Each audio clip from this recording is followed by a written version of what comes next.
प्रयोजन प्रकट करने का अपराध मुझसे क्यों करवाते हैं भोलेनाथ?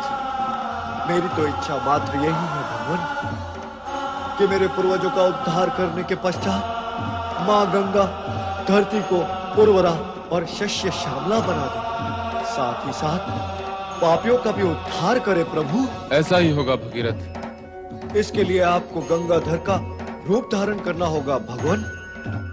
माँ गंगा को पृथ्वी पर स्थिर करने के लिए आप उन्हें अपनी जटाओं में धारण करेंगे, तभी मेरे पूर्वजों के उद्धार के कार्य को गति प्राप्त होगी प्रभु। प्रतीत ऐसा होता है कि पूर्वजों के उद्धार से अधिक तुम मानव जाति के कल्याण के लिए चिंतित हो। ऋषि मुनियों की वाणी से यही सत्य ग्रहण कर सका हूँ भगवान कि अपने कल्याण की कामना हो तो जगत के कल्याण की कामना करो। शाश्वत सत्य भी यही है। तो हे कल्याण करता भोलेनाथ, मेरा और जगत का कल्याण करो प्रभु, कल्याण करो। संपूर्ण जगत के प्रति शुभ और सद्भावना रखने वाले का कल्याण अवश्य होता है भगीरथ। हम गंगा के वेग को स्थिर करके उसके पावन जल से तुम्हारे पूर्वजों का उद्धार कराएंगे। पतितों का पाप हरने के कारण गंगा पतित पावन कहलाएगी। उनकी कृपा होगी तो अवश्य ऐसा ही होगा प्रभु। मुझे आपकी कृपा और आशीर्वाद तो प्राप्त हो ही गया है। अब माँ गंगा से निवेदन कर उन्हें भी मना लूंगा प्रभु, उन्हें भी मना लूंगा। इस हेतु ब्रह्मा जी प्रयत्न कर रहे हैं। श्री हरि विष्णु से चर्चा के पश्चात उन्होंने गंगा को इस कल्याणकारी कार्य हेतु बुलाया है। तुम निश्चिंत रहो भगीरथ। प्रभु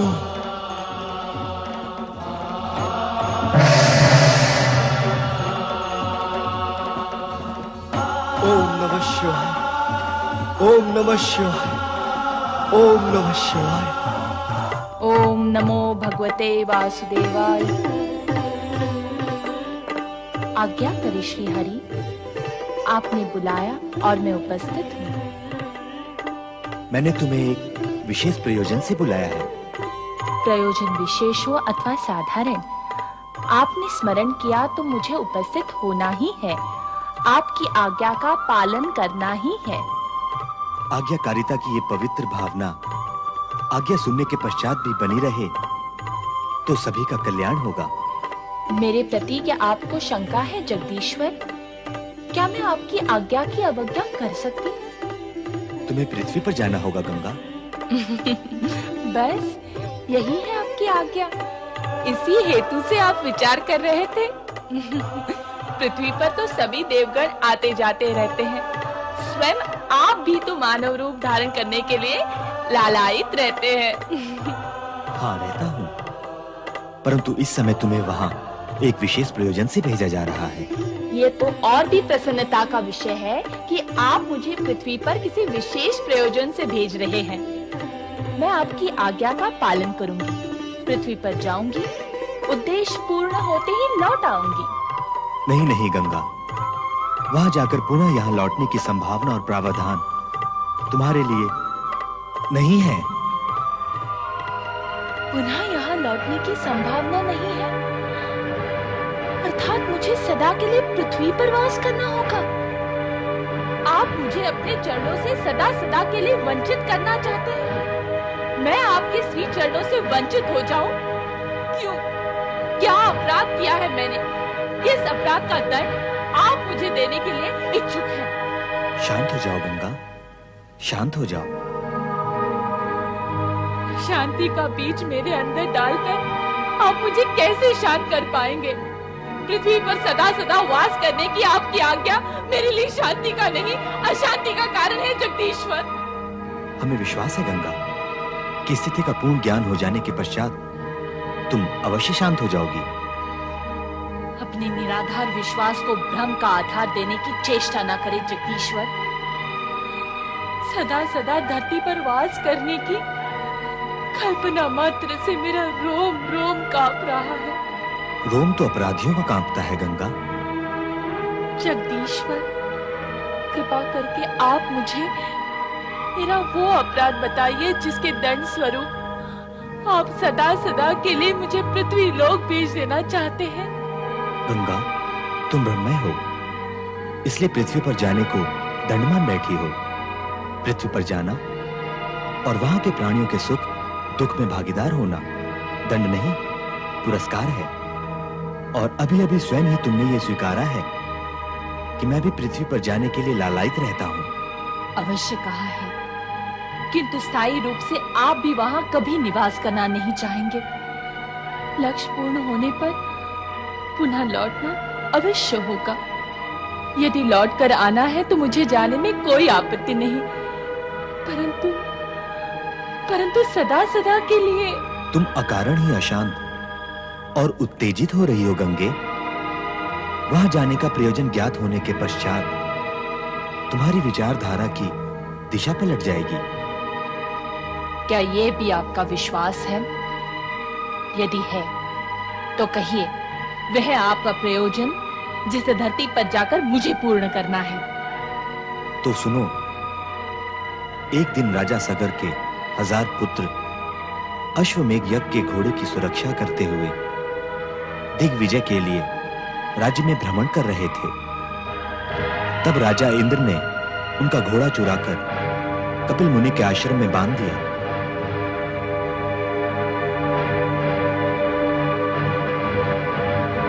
यहाँ तो अश्वमेघ यज्ञ का घोड़ा कहीं दिखाई भी नहीं देता। अरे ये तो किसी ऋषि मुनि का आश्रम लगता है। हमारा अश्व आश्रम में क्यों आएगा? हमें पता है कि आश्रम है। अश्व का कैसे ज्ञान होगा कि आश्रम है? वो तो कहीं भी जा सकता है। चलो आओ और कहीं ढूंढते हैं। चलो चलो चलो। हाँ चलो। वो देखो, सामने मुनि बैठे हुए हैं, तप और ध्यान में डूबे हुए। चलो चलकर उनसे पूछते हैं अश्व के विषय में। मुनिवर, आपने हमारे अश्वमेघ यज्ञ का घोड़ा देखा है? मुनि श्रेष्ठ, हम सगर पुत्र हैं। हमारे महाराज राजा सगर ने अश्वमेघ यज्ञ का आयोजन किया है। क्या आपने हमारा अश्व देखा है? ऋषि मुनि ऐसे अहंकारी होते हैं क्या? ये कैसे मुनि हैं जो हमारी बात सुनते ही नहीं? ये हमारा घोड़ाखान है। यदि ये मुनि हैं, तो हम भी राजा सगर के पुत्र हैं। हमारी भी कोई प्रतिष्ठा है।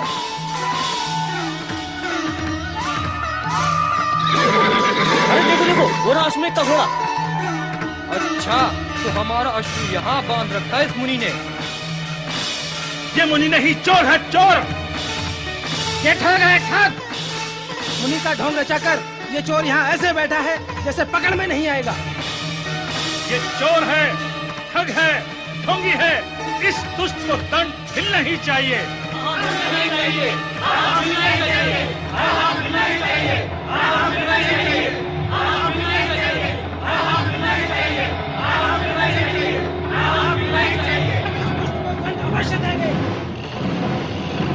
दुष्टो, तुम मुझे दंड दोगे?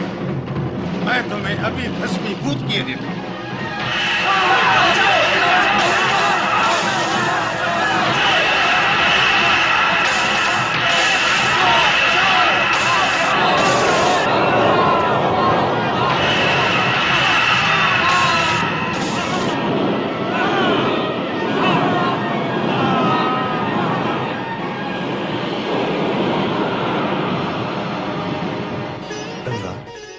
ये एक अत्यंत दुखदायी प्रश्न है कि राजा सगर ने अपने पुत्रों के उद्धार के लिए तपस्या करने का निश्चय किया और अपने पौत्र अंशुमान को यह आदेश दिया कि जब तक मां गंगा पृथ्वी पर प्रकट होकर हमारे पौत्रों का उद्धार न करें, तब तक ये तपस्या का कार्यक्रम चलता रहे। राजा सगर ने दिया ये आदेश? हाँ, तुम्हारी तपस्या में सगर, अंशुमान और राजा दिलीप ने भी इस कठिन कार्य में अपने प्राण समर्पित कर दिए। पितामह का आदेश और पूर्वजों का उद्धार करने के लिए भगीरथ ने अपनी कठोर तपस्या का प्रयत्न त्यागा नहीं।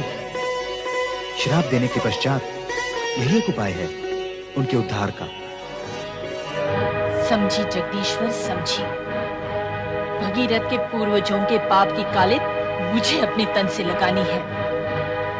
कुकर्म तो उन्होंने किए, उसकी पीड़ा वे भुगत रहे हैं, किंतु किस कारण आपने भगीरथ और कपिल मुनि ने ये व्यवस्था तय की कि मेरे ही स्पर्श से उनका उद्धार होगा? इसे विधि का विधान मानो गंगे। मान लेती हूँ, और इससे उनका उद्धार हो भी गया तो मेरा क्या होगा?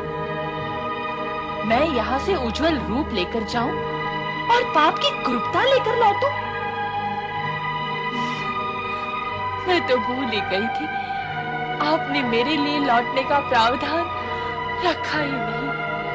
अपनी शक्ति और सामर्थ्य का इतना कम मूल्यांकन क्यों कर रही हो गंगा? क्या आकाशवासी गंगा की उज्ज्वलता का पक्ष इतना दुर्बल है कि पृथ्वीवासियों का पाप मिटाने से कलंकित और कुरूप हो जाएगा?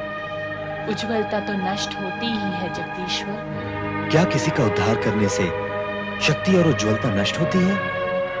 नहीं गंगा, नहीं। किसी का हित, कल्याण और उद्धार करने से शक्ति और उज्ज्वलता नष्ट नहीं होती, अपितु और अधिक बढ़ती है। चाहो तो प्रयोग करके देख लो। वैसे देवगण तो सदा से इसका प्रयोग करते आ रहे हैं। जो कुछ आप कह रहे हैं मैं उसे ही सत्य मानती हूँ। पृथ्वी पर जाकर भगीरथ के पूर्वजों को अपना स्पर्श देकर उनका उद्धार करके लौट आती हूँ। आपका प्रयोजन सिद्ध हो जाएगा, आज्ञा पालन करने का मेरा कार्य भी पूर्ण हो जाएगा। किंतु फिर मुझे धरती पर स्थायी वास करने के लिए ना कहे जगदीश्वर, ना कहे। गंगा, तुम अपने कल्याणकारी स्वरूप को पहचान क्यों नहीं रही हो?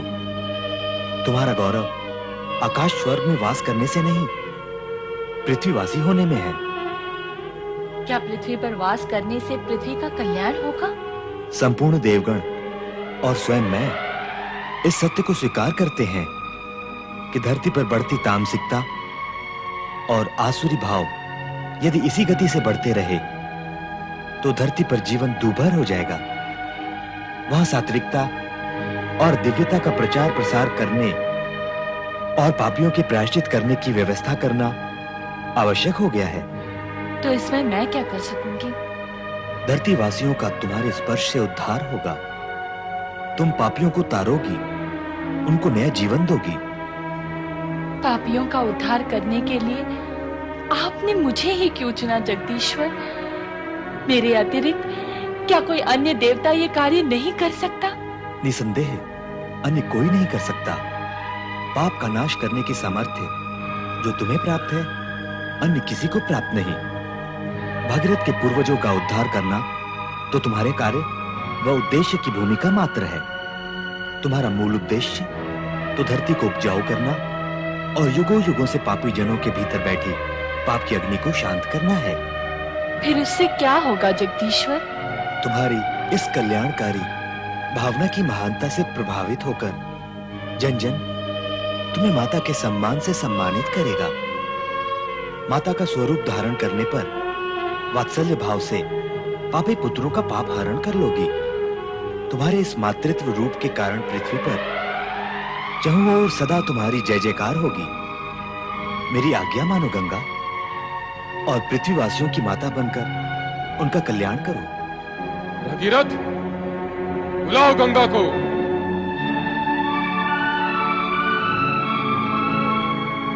हे मां गंगे,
वचन सुनकर शिव जी ने क्रोधित होकर जो ओंकार भरी तो तीनों लोग कंपित हो गए। तुम्हें उनकी शक्ति का अनुमान हुआ? तो ये शिव जी की हुंकार थी? हाँ, शिव जी की शक्ति का मूल्यांकन नहीं किया जा सकता। वे साक्षात शक्ति हैं। तो अवश्य ही वे मेरे वेग की तीव्रता को सहन कर सकेंगे। अवश्य। मुझे पृथ्वी पर कब जाना होगा प्रभु? शुभ और कल्याणकारी कार्य में विलंब क्यों? तुम्हें तुरंत पृथ्वी की ओर प्रस्थान करना चाहिए। आज्ञा दे जगदीश्वर। गंगा! गंगा! गंगा! गंगा!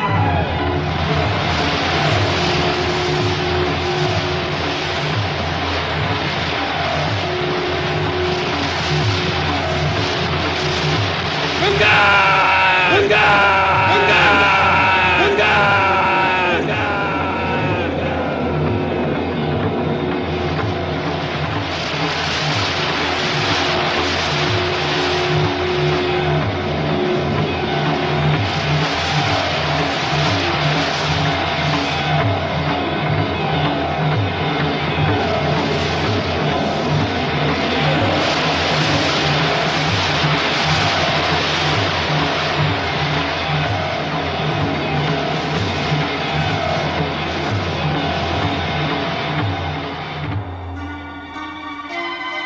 तुम्हारा ये तीव्र वेग तुम्हारे अहंकार का परिचय दे रहा है गंगा। इसे नष्ट करना ही उचित होगा। अपनी शक्ति और वेग के अभिमान में अपना उद्देश्य भी भूल गई, तो अब पड़ी रहो सदा सदा के लिए मेरी जटाओं में। अभिमान टूटे तब तक वहीं विश्राम करो। वो कैसे होगा देवेश्वर? मेरा अभिमान तो तब नष्ट होता जब मैं आपके चरणों में गिरती अथवा गिरूं। देवेश्वर, मैं तो आपके मस्तक पर विराजमान हूं। मेरे तो गर्भ में वृद्धि हुई है। ये क्या अनर्थ हो गया भोलेनाथ? ये क्या अनर्थ हो गया? आपने तो मां गंगा को अपनी जटाओं में बांध लिया। उन्हें धरती पर प्रवाहित करे प्रभु, उन्हें धरती पर प्रवाहित करे। नहीं भगीरथ नहीं, जब तक गंगा का अभिमान नहीं टूटता ये संभव नहीं। कैसा अभिमान भगवान, कैसा अभिमान? देखा नहीं तुमने? गंगा अपने प्रबल वेग और प्रवाह में हमें भी प्रवाहित करना चाहती थी। उसे अभिमान है कि जगत में कोई भी उसके प्रबल वेग के सामने टिक नहीं सकता। अभिमानी का अभिमान जगत के लिए विनाशकारी सिद्ध होता है। अतः गंगा का अभिमान टूटना अत्यंत आवश्यक है। किंतु देवादिदेव, माँ गंगा जिस कार्य व उद्देश्य से पृथ्वी पर आई है उसका क्या होगा प्रभु? वे जगत का कल्याण और उद्धार कैसे करेंगी भगवान, कैसे करेंगी? भगीरथ, तुमने कभी सुना, देखा अथवा जाना कि किसी अहंकारी और अभिमानी ने किसी का उद्धार अथवा कल्याण किया है? निरंकारी और निराभिमानी ही हित और कल्याण करने की सामर्थ्य रखते हैं। ये कार्य गंगा के वश में नहीं, वो तो अभिमानी है। पर देवाधिदेव, जब तक माँ गंगा आपकी जटाओं से बाहर नहीं आ जाएंगी तब तक ये कैसे ज्ञात होगा प्रभु कि उनका अभिमान भंग हो चुका है? अधिक तर्क करने की आवश्यकता नहीं भगीरथ। शिव भगीरथ के साथ अधिक तर्क वितर्क में नहीं पड़ना चाहते थे, क्योंकि उन्हें ज्ञात था कि गंगा अभिमानी है। उसके इसी अभिमान को खंडित करने हेतु भगवान शिव ने उसे अपनी जटाओं में बांध लिया। जन कल्याण के लिए यह आवश्यक भी था, किंतु मां गंगा के पृथ्वी पर अवतरित न होने से भगीरथ के साथ साथ परमपिता ब्रह्मा भी दुविधा में घिर गए। भगीरथ का उद्देश्य असफल होता देख इस समस्या के निराकरण हेतु ब्रह्मदेव श्री हरि विष्णु के समक्ष बैकुंठ में पधारे। क्या आपको लगता है कि देवादिदेव मेरे कहने से मान जाएंगे और गंगा को मुक्त कर देंगे? मेरा विश्वास तो यही कहता है श्री हरि कि गंगा आपके चरणों से विलग होकर अहंकारी हो गई। इसी कारण शिव जी ने उसे अपनी जटाओं में बांध लिया है। आप मुस्कुरा रहे हैं? आप तो जग के सृष्टा हैं और ये सत्य भी जानते हैं कि अहंकारी न तो किसी का उद्धार कर सकते हैं और न ही किसी का कल्याण। फिर भी गंगा को उद्धार कार्य के लिए पृथ्वी पर भेजा। पृथ्वी के लिए प्रस्थान तक गंगा में किंचित मात्र भी अहंकार नहीं था, किंतु शिवजी की जटाओं में पहुंचते पहुंचते उसका अहंकार जाग उठा। मेरे चरणों में वास करने वाली गंगा क्या अभिमानी हो सकती है? जो कुछ उसने किया और जिसका वो परिणाम भुगत रही है, उससे तो यही सिद्ध होता है कि उसने कुछ नहीं किया ब्रह्मदेव।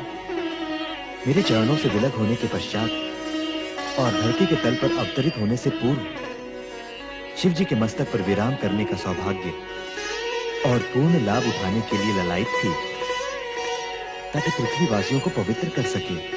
गंगाधर और गंगेश्वर से गौरवान्वित होने वाले शिव जी के नाम में अपना योगदान करने के लिए उसने अहंकारी होने की लीला रचाई है। निरंकारी होकर ही तो कल्याणकारी हो सकती है। जिस सत्य का उद्घाटन आपने किया है, उससे शिवजी तो परिचित नहीं है। चलें उनके पास। शंकर, हे भोलेनाथ, आपने तो मुझे वरदान भी दिया था और कृपादान भी, फिर अब मैं आपकी अप्रसन्नता के कारण दुविधा में क्यों हूं भगवान? मुझ पर दया करो देवादिदेव, कृपा करो। ओम नमः शिवाय। ओम नमः शिवाय।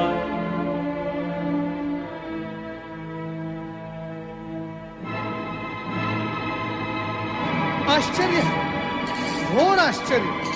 गंगा अवतरण हुआ ही और नहीं भी। नारायण नारायण। तुम बताओ नारद, तुम यहाँ क्या करने आए हो? मैं तो भगवान भोलेनाथ के दर्शन करने आया हूँ। श्री हरि विष्णु, आप और ब्रह्मदेव यहाँ किस प्रयोजन से पधारे हैं? ये तो आप स्वयं ही जानते हैं भोलेनाथ। हम तो आपसे प्रार्थना करने आए हैं कि भगीरथ के प्रयत्न को सफल बनाएं और गंगा को मुक्त कर दें। वो स्वयं मुक्त होना नहीं चाहती, अपनी लीलाओं में मुझे सम्मिलित कर मेरी जटाओं में आ बैठी है।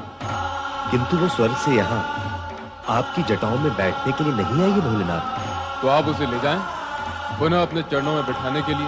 अब तो ये भी संभव नहीं है। भगीरथ, उसके पिता तथा पितामह का तप फलित होने का समय आ गया है। देवादिदेव, पापियों का उद्धार करने का कार्य भी गंगा ही करेगी। ऐसी स्थिति में न तो वो मेरे चरणों में रह सकती है और न ही आपकी जटाओं में। अब तो उसे पृथ्वी पर जाना ही होगा भोलेनाथ। कृपा करके गंगा को मुक्त कर दें देवेश्वर। हाँ भोलेनाथ, उन्हें मुक्त कर दें। माँ गंगा का दर्शन लाभ कराए भोलेनाथ। मैं तो स्वयं इच्छुक हूँ कि गंगा के भार से मुक्त हो जाऊं। मेरे भार से आप मुक्त कैसे हो सकेंगे भगवान? सारा जगत सदा आपको गंगाधर और गंगेश्वर कहता ही रहेगा। भगवान भोलेनाथ के नामों की संख्या क्या पहले कम थी? अब तो राजा भगीरथ ने उसमें वृद्धि कर दी है। आपके दर्शन पाकर मेरा और मेरे पूर्वजों का जीवन धन्य हो गया माँ, धन्य हो गया। और भविष्य में पृथ्वीवासियों का जीवन भी सफल होगा। नारायण नारायण। जाओ गंगा, भगीरथ का अनुगमन करके इसके पूर्वजों का उद्धार करो। पापियों का कल्याण कर भगीरथ के प्रयत्नों को सफल करो। और भविष्य में ऐसी कोई लीला न रच डालना जिससे देवगण कहें कि शिव ने गंगा को सिर पर चढ़ा रखा है।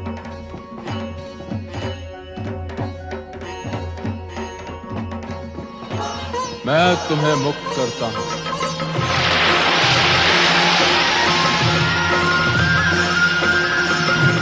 ओ शिव जटा से गंगा धरती पावन करने निकली। ओ शिव जटा से गंगा धरती पावन करने, सबके मन के पाप को धोने, घर का संकट हरने।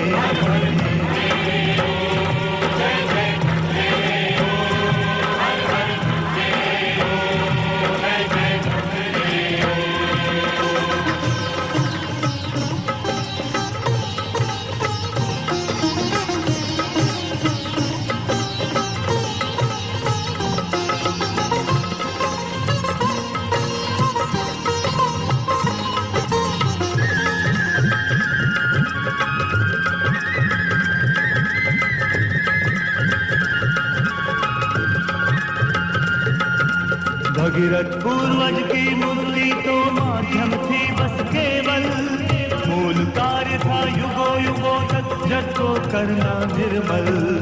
आसुरी शक्ति बढ़ ना पाए छल को करने निश्चल, छल को करने निश्चल। हर हर गंगे हो, जय जय गंगे हो, हर हर गंगे हो, जय जय गंगे हो।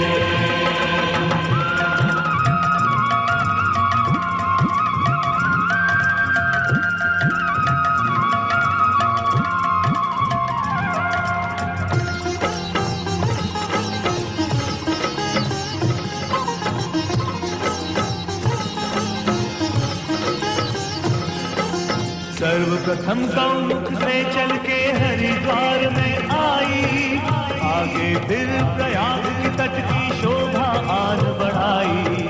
रस बरसाती वाराणसी में ये काशी कहलाई, ये काशी कहलाई। हर हर गंगे हो, जय जय गंगे हो, हर हर गंगे हो, जय जय गंगे हो।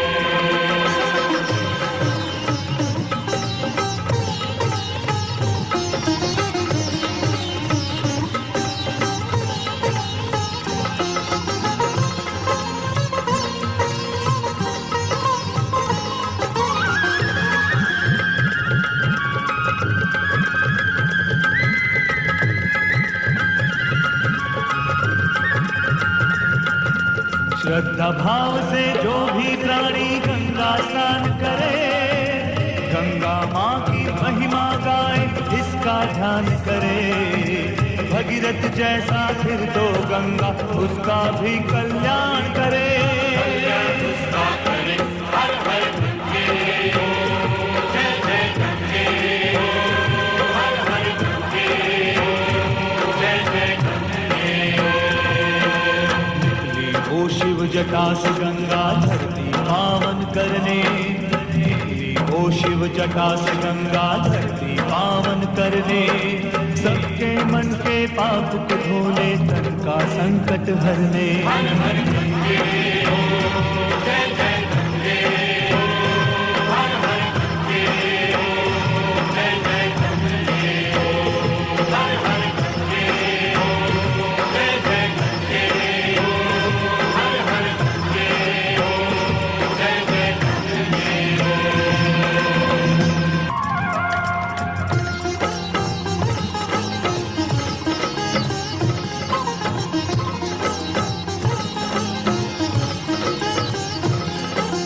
सर्वप्रथम गौमुख से चल के हरिद्वार में आई, आगे फिर प्रयाग की तट की शोभा आन बढ़ाई। रस बरसाती वाराणसी में ये काशी कहलाई, ये काशी कहलाई। हर हर गंगे हो, जय जय गंगे हो, हर हर गंगे हो, जय जय गंगे हो।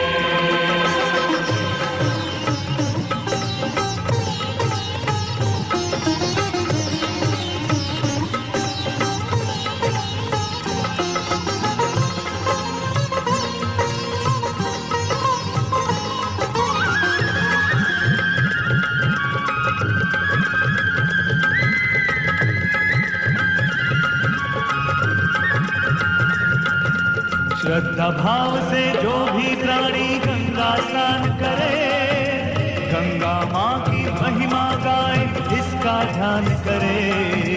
भगीरथ जैसा फिर तो गंगा उसका भी कल्याण करे, उसका करे। हर हर गंगे हो, जय जय गंगे हो, हर हर गंगे हो, जय जय गंगे हो। ओ शिव जटा से गंगा धरती पावन करने, ओ शिव जटा से गंगा धरती पावन करने। सबके मन के पाप को धोने तन का संकट हरने। हर हर गंगे हो,